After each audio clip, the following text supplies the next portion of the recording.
Hello everyone, thanks for tuning in today's second video. So we've already had a look at some spring analogues. That's the third and final part of the spring 2018 analogues. So we'll be releasing the GWV spring forecast in just 1 week's time. So getting very close now to releasing the long range forecast for the spring. But the spring analogues part 3 video is here on the homepage. Just scroll down the page a little bit and it's above the snow desk, and that will be placed on the spring updates and forecast page with a written report later on, written summary, just go through everything that we discuss in the video. So that'll be placed on the spring updates and forecast page for you to have a look at and read the written summary if you would like to do that later on today. This is the GWV Sunday Roundup. We aren't going to put quite as much into the Sunday Roundup in terms of sort of sea surface temperature anomalies. I've taken those out this week because we've got a lot to talk about in terms of the weather in around a week's time, because the models are not backing off. I've been expecting it to happen, but they aren't at the moment. They are not backing off from the chance of some really freezing cold weather and heavy snow from the east. The beast from the east being unleashed in a week's time, and I've been expecting a downgrade, and I am kind of still expecting a downgrade compared to the really very unusual charts that we're seeing at the moment. But so far these models are staying consistent about this, and I'll bring you up to date with all the latest midnight runs in a moment. But before that, we'll have a look at solar activity. We'll have a look at sort of the indexes and what's happening in the stratosphere as well. So I think better get on with it. This is the solar disk on our side of this today from solarham.net, and we are completely spotless. There's no sunspots at all. Solar activity is at very low levels because there's no sunspots on the solar disk on our side of the disk today, and solarham.net is reporting that solar activity is expected to remain at very low levels for the next 3 days at least. This is the GWV Sunday Roundup Solar Activity Tracker, being just updated by our good friend James at Grill. So big thanks to James for updating this for us as ever. You can see what's going on right now. We're at a very low level of solar activity. Last week when we did Solar Sunday, we actually had a little bit of a tick up in sunspot numbers, very minor one really, but over the past week since that we've been seeing a very quick drop downwards again. So now we are at this level which is showing that we are spotless, no sunspots at all at the moment. The trend lines, which are the thick green and thick red lines, they're just flatlining really at this very low level of solar activity. Not quite at solar minimum yet. We still have got some sunspots happening at times, but we are getting ever closer to solar minimum. I've talked about this a lot in the videos just lately. So, been around a year to 18 months, we will be at the true solar minimum of solar cycle number 24. And there's an association between solar minimum and being at low levels of solar activity and an increased chance of northern blocking in the winter and cold weather consequently for the UK and for Europe as well. Probably due to a weakening of the jet stream caused by the solar minimum and the sun going into a weaker phase of activity. So essentially when you're around solar minimum, you increase the chance of colder weather in the winter in the UK and Europe in particular. You can see what happened earlier on in the season. We had a big spike up in solar activity back at the start of September, but since then it has been pretty much relentlessly and remorselessly heading downwards, and certainly since the start of the winter, we can go back to December, around here we have been at this very minimum level of solar activity. Not quite at solar minimum yet, but certainly at a minimal level of solar activity, and we're expecting that to remain the case over the next year to 18 months. In fact, the sun will go even quieter over the next year to 18 months. We'll keep an eye on the GWV Solar Activity Tracker, of course. Big thank you to James as ever. So this is what's happening in the stratosphere. The latest situation from the JMA website at 30 HPA, which is one of the top levels of the atmosphere in the stratosphere over the North Pole, looks like this. We had the sudden stratospheric warming taking place a few days ago, so we lifted the temperature rose something like 50 degrees Celsius in a few days from there up to there. We have dropped back a little bit, but still significantly warmer than average, and we may get a second burst of warming actually in the stratosphere over North Pole in the next 2 or 3 days. I'll talk you through the charts from the University of Berlin website based on the ECMWF model in a moment, but certainly still significantly warmer than average with those temperatures at 30 HPA, and at 10 HPA the warming actually wasn't quite as dramatic, but even so, we did see quite a warming of the stratosphere taking place at 10 HPA, which is higher up compared to 30 HPA. So, again, all the signs are there that this has been a major warming of the stratosphere that we've had this season, and I suspect the increasing blocking signal and cold signal that is developing for around a week's time probably has its roots in this sudden stratospheric warming. This is the forecast from the ECMWF model from the University of Berlin website for the temperatures at 30 HPA over the North Pole. You can actually see the true North Pole just there, where we've got the black cross on this chart. So getting a second burst of warming taking place over Canada today, and that's going to be heading in towards the North Pole within the next couple of days. As it is, temperatures are still substantially warmer than average over the North Pole at 30 HPA. Anyway, that's how things are looking in a couple of days' time. This is the 20th of February. Again, a second burst of warming has taken place at 30 HPA, lifting those temperatures up once again. So it looks like we're going to have a second burst of warming in the stratosphere at 30 HPA within the next couple of days. Can't stay most levels indefinitely, so by around a week's time, this takes us to the 24th of February. We'll begin to cool the temperature down, but even so, warmer than average, and it looks like we've got another burst of warming having a go at going around Greenland, actually, there, with those red colours beginning to strengthen once again. That's how we go up to day 10, 27th of February, still looking substantially warmer than average, albeit at a lower level by that point. But clearly what's happened over the past few days is most significant in terms of increasing the blocking signal, and also in terms of getting the cold air down into Europe. So these are the wind fluxes. Again, we are negative now, with the zonal winds being negative for quite a few days. Again, this is in response to the stratospheric warming, so we've gone down into negative territory. Only very gradually, this black line is the forecast part from the ECMWF model,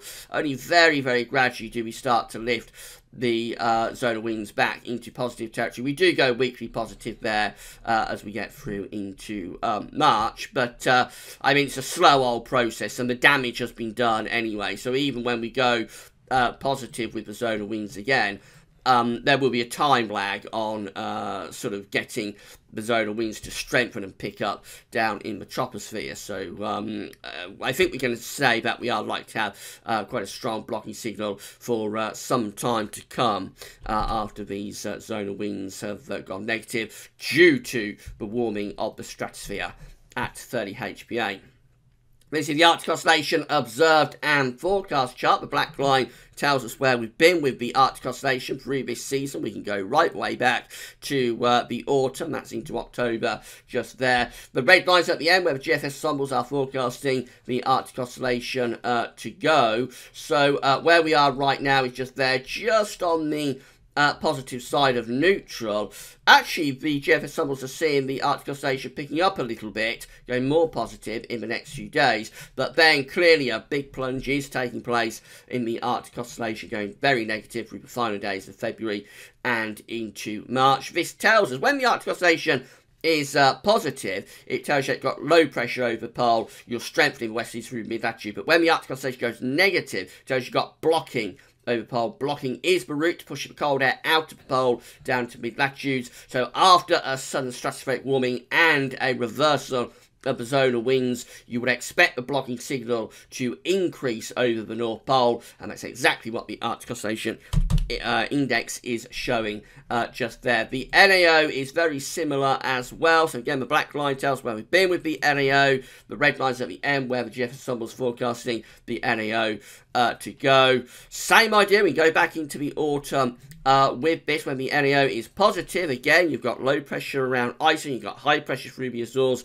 you're strengthening the westerly gradient. But when the NAO goes negative, you tend to have high pressure close to Iceland and low pressure through the Azores. So it's a reversal of the typical expected zonal pattern, if you like. Just around the 1st of December, the NAO went positive after being quite negative at times through the autumn, and it's got increasingly positive through the winter. So this is where we are right now, at a very positive level with the NAO. We stay positive for about another week, and then it looks like we've got a bit of a plunge going on there within the GFS ensembles once again. So we've got the NAO going negative, we've got the AO going negative. Remember, the indexes are being driven by the weather. It's not weather driving the index, it's always, not the index driving weather, I should say. It's always the weather that drives the index. So all of these GFS ensemble members are picking up on a blocking signal to some degree, it appears,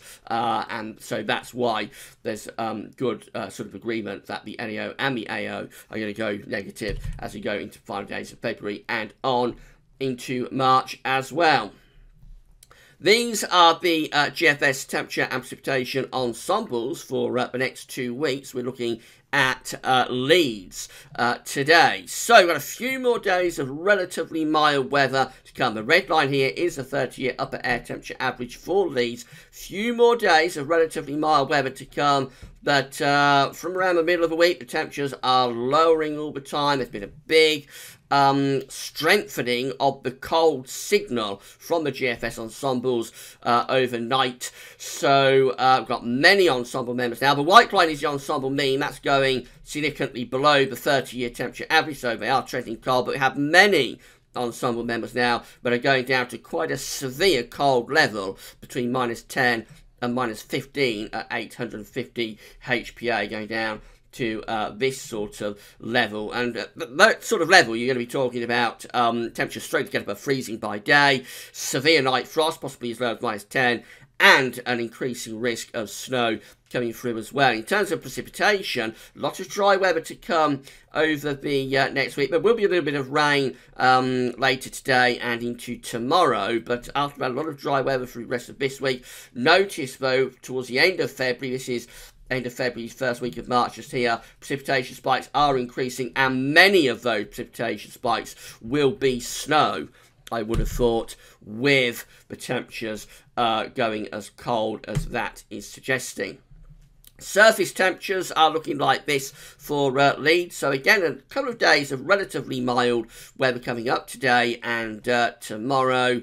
Make the most of it, because after that the temperatures are sliding away. There's a definite downwards trend taking place here. So by the time we get through to the end of the week, this is freezing just here. By the time we get through to the end of the month, I should say, temperatures are really struggling to get much above freezing by day, and we've also got some very cold nights appearing as well for Leeds, and we see some members are taking temperatures down as low as -10 for the minimum temperatures by the time we get through to the very end of February and the start of March. So it appears that we are in for a significant spell of cold and wintry weather.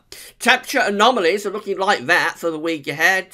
This is taking us from the 18th to 26th of February, coming out cold and average pretty much across the whole of Europe, which is really quite unusual. The far southeast of Europe, around Greece, that sort of area in Turkey, a little bit milder than average still there. But basically, the whole of Europe is coming out colder than average. And I would expect these to trend even colder in the days ahead. It's going to be very entertaining. Have a look at these over the coming days, because we could see some extreme cold anomalies showing up on these charts, particularly for parts of northern and central Europe in the coming days. The British Isles will be included in that as well, I think. Precipitation anomalies looking like that, substantially drier than average for much of Central and Western Europe from the 18th to the 26th of February. It looks like it's going to be a cold, dry week ahead. Right, let's show you the models then. So this is the GFS. This is the latest run from the GFS, 6 o'clock run. So as early as Thursday, we've got that high pressure up to Scandinavia, and we've got a gentle easterly wind pushing in. This is not a particularly cold easterly wind at this point, but we will feel the chill from it. It'll probably be cold enough to produce a few snow flurries around the eastern coast. That easterly wind strengthens as we go through into Friday, so this will be bringing snow showers into East Anglia and southeastern parts of England, I would have thought. And you will feel, although it's not a particularly cold easy at this point, you will still feel the chill from that easterly. But it's really into the weekend that things are going to start getting more severe, potentially, as we have this very, very deep cold pool here that's sitting across Scandinavia and northeastern parts of Europe. And with the wind going into the east, that's starting to flood down into central parts of Europe. That's how things are looking on Saturday.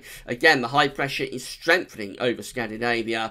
The wind is definitely in from the east, but real cold is still over central and northern parts of Europe. But again, probably cold enough to bring snow showers onto eastern coast.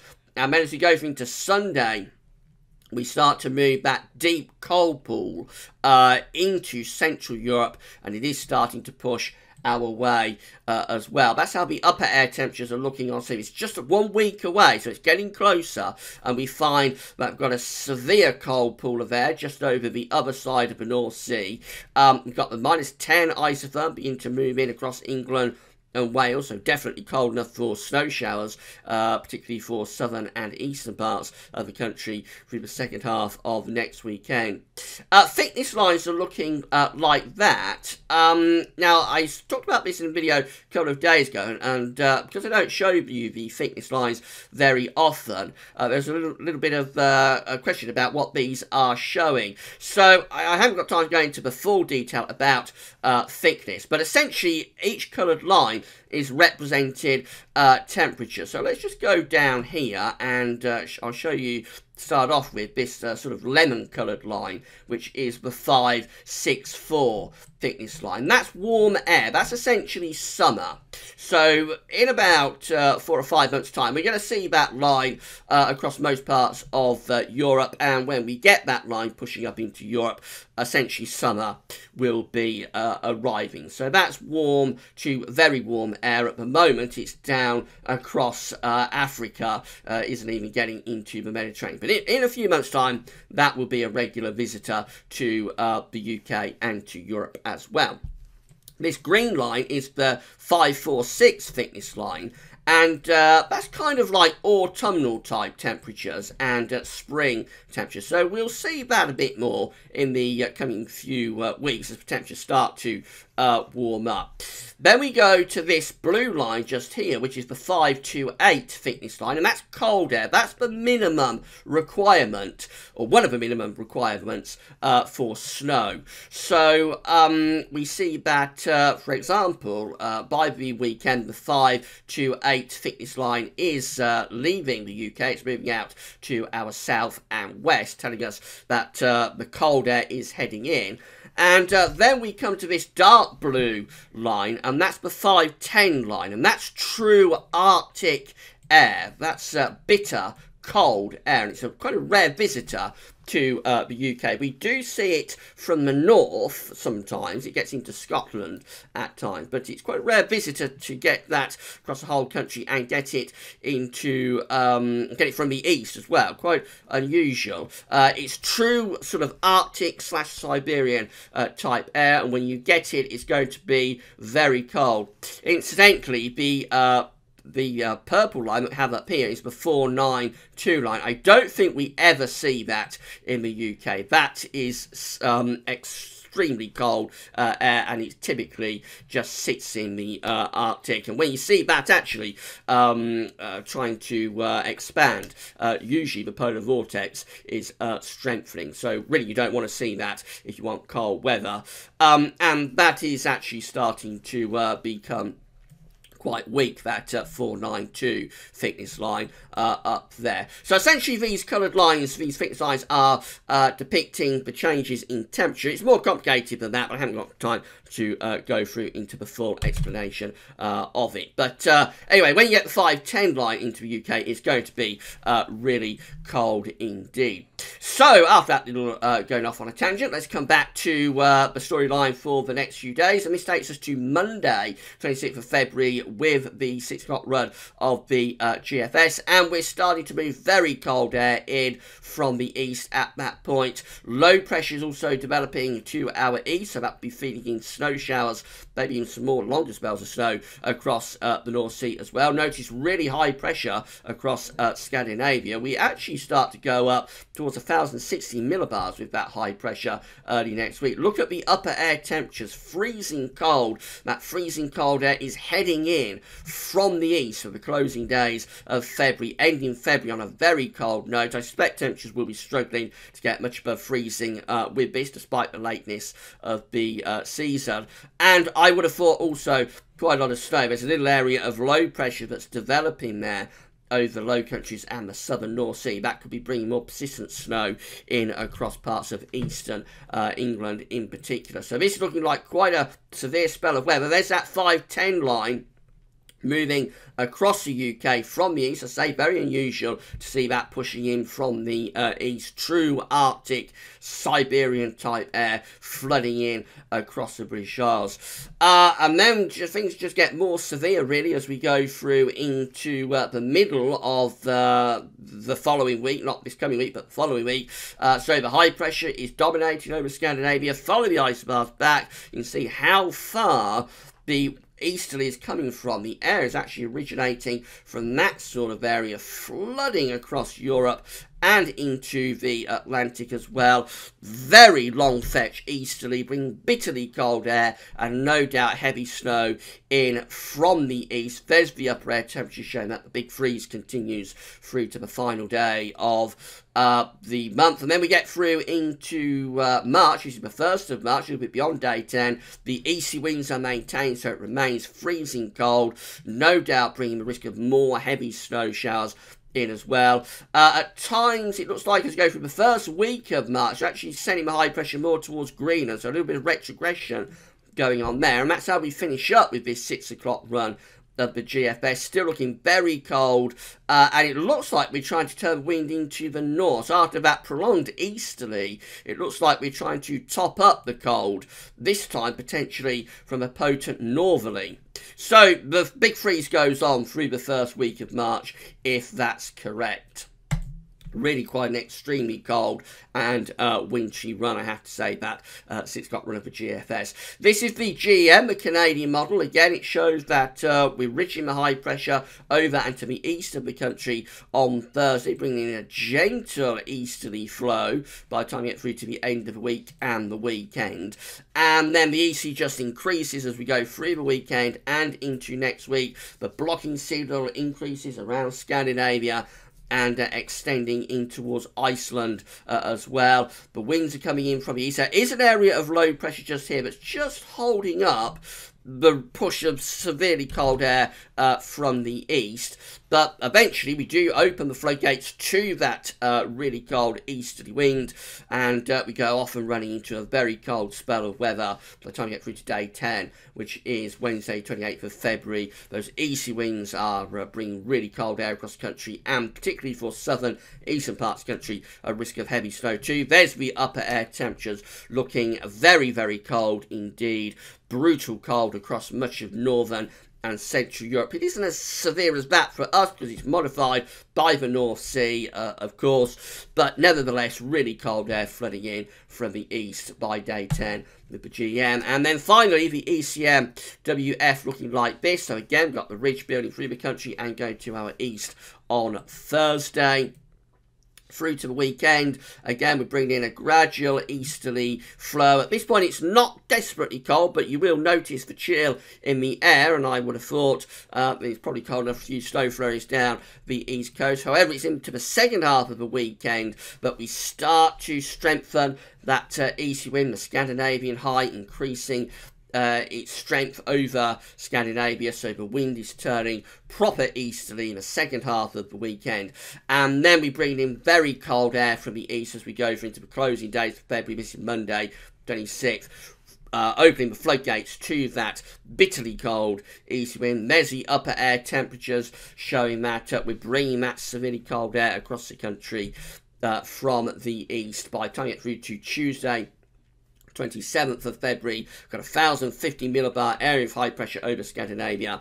Bitterly cold easterly winds underneath it, flooding across the UK, bringing, I suspect, a risk of heavy snow showers, maybe longer spells of snow at times. That's how we finish up at day 10, which is Wednesday 28th of February. The focus for snow and the coldest of the weather is actually across southern and eastern parts of England, where we're exposed to these easterly winds.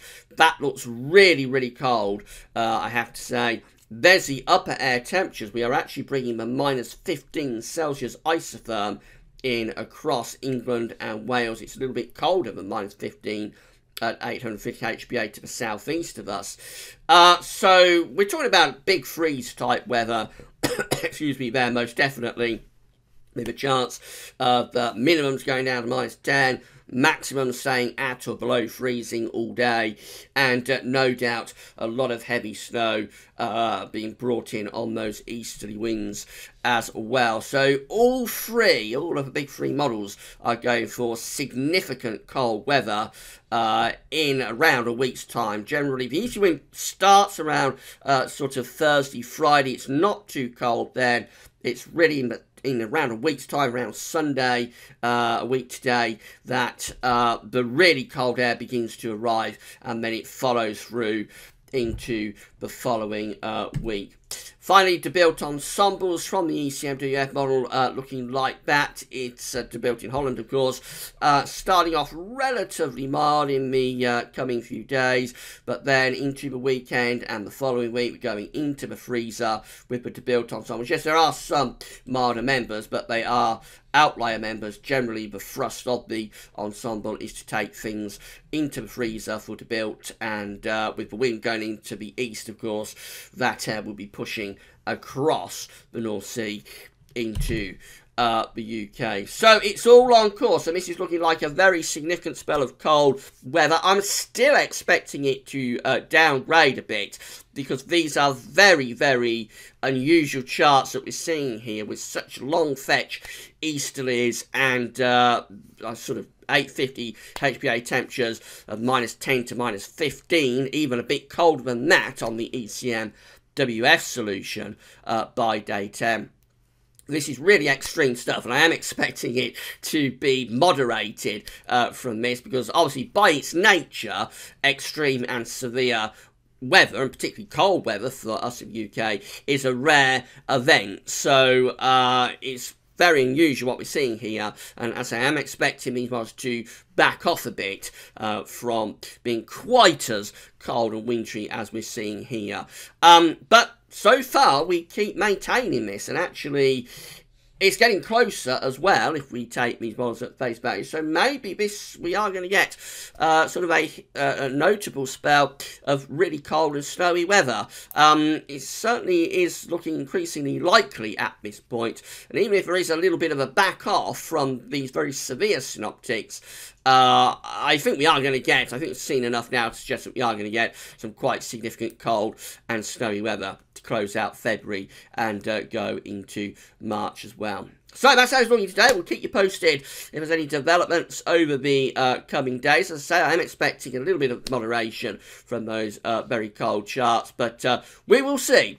All will be revealed in the days ahead. Don't forget to check out the spring analogues if you haven't yet done so. And then this evening, I think we'll do an ensembles watch. We'll go through the GWV ensembles and see how much support there is for really cold weather for the end of February and into March. That'll be around 7 o'clock this evening. That's all for now. Thanks for watching.